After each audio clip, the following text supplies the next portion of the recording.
चाहे उसके लिए गरीबों के लिए गरीब कल्याण की योजना बनाकर उनके गरीबों का उत्थान करना पड़े, चाहे हमारे इंफ्रास्ट्रक्चर को मजबूत करना हो, चाहे हाईवे बनाने हो, रोड कनेक्टिविटी हो या एयर कनेक्टिविटी हो, रेलवे के काम को अच्छे से करना हो, या मजबूत हॉस्पिटल, अच्छे हॉस्पिटल हो, अच्छी स्कूलें बने, इन सारी चीजों को इंफ्रास्ट्रक्चर कैसा बढ़िया होना चाहिए कि दुनिया के अंदर हम जब आगे बढ़े तो निश्चित रूप से दुनिया कहेगी वाह इंडिया, भारत कैसा आगे बढ़ रहा है। आज विश्व में सबसे बढ़ती हुई तेज अगर अर्थव्यवस्था है तो भारत की अर्थव्यवस्था है। सबसे तेज अगर कोई है तो वो अर्थव्यवस्था भारत की है। इसलिए मैं आप सबसे कहना चाहता हूं कि अब भारत आगे बढ़ रहा है, इसलिए हम सभी का योगदान होना चाहिए, सबका साथ, सभी का। और भारत आगे बढ़ेगा तो निश्चित रूप से हम मजबूत होंगे, हमारा परिवार मजबूत होगा, हमारा गांव मजबूत होगा।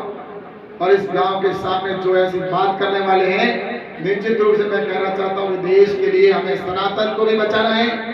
सनातन के लिए अभी तो ये जो भगवान श्री राम है ना मंदिर, ये तो अभी झांकी है, अभी तो मथुरा, काशी और कई और बाकी है, उनको भी ये तो झांकी है भाई। हमारी संस्कृति को जिन लोगों ने पहले मंदिर को तोड़ा,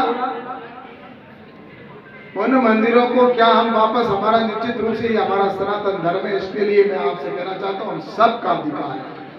और इसलिए आप सबसे मैं यही कहूंगा कि हमारे देश युवाओं से भी कहना चाहता हूँ कि आपको अपने पैरों के ऊपर इस तरह से खड़ा होना है कि हम किसी के सामने जाकर खड़े हो तो ये कहेगा हाँ ये हमारा भाई है जो आज इस पायदान पर ऐसा ऊंचा ऊपर पहुंचा है। इसलिए आने वाले समय के अंदर हम सभी अपने पैरों के ऊपर खड़े होकर अच्छे मजबूत बने, चाहे वो शारीरिक दृष्टि से हो, चाहे शैक्षणिक दृष्टि से हो, हमें मजबूती बनना है। तो इसलिए मैं आप सबसे यही कहता हूँ कि आज आप सभी आने वाले समय में हम ऐसी राह यहाँ से शुरू करें, क्योंकि परिवर्तन का जैसे मैंने काल कहा है, इस परिवर्तन के दौर के अंदर निश्चित रूप से कई बाधाएं भी आती है और कई तकलीफें भी आती है। सत्य कहने वाले के सामने बहुत प्रॉब्लम आती है।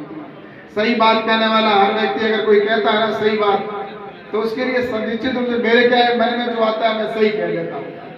और मैंने राजनीति के अंदर, मैं जब राजनीति में आया तब से मेरा एक ही उद्देश्य है कि मैं ऐसी शुद्ध राजनीति करूं और जिसमें सिर्फ मेरा एक ही मकसद रहता है कि मैं मेरे आने वाले जिस जनता ने मुझे चुना है, जिन लोगों ने मुझे आशीर्वाद दिया है, उनकी उम्मीदों पर कैसे खरा उतर के और उनकी समस्याओं को कैसे समाधान करने की बात करें। तो मैं आपसे ये सेवा का जो जिस तरह से भाव होना चाहिए वो निश्चित रूप से सेवा करते हुए आज आगे बढ़ने की बात है। तो मैं तो यही कहना चाहता हूँ कि ईमानदारी हमारे लिए सबसे पहले जरूरी है। ईमानदारी से आज मैं कहना चाहता हूँ कि साला कोई माई का लाल पैदा नहीं हुआ जो मेरे ऊपर कोई अंगुली उठाकर कोई इसी प्रकार का भ्रष्टाचार बात करे। ये सबसे बड़ी चीज है मैं कहना चाहता हूँ, क्योंकि आज सबसे बड़ी शुरुआत होती है तो घर से शुरुआत होती है। आज बात अगर करते हैं किसी को दूसरे भाषण देने के लिए तो जनता के सामने जाकर खड़े हो जाते हैं, लेकिन क्या हम उसके अंदर खुद कितने गिरबान में हम दूसरे के सामने अंगुली करते हैं? 3 अंगुली हमारे सामने होती है। पहले किसी की भी बात की अगर शुरुआत करनी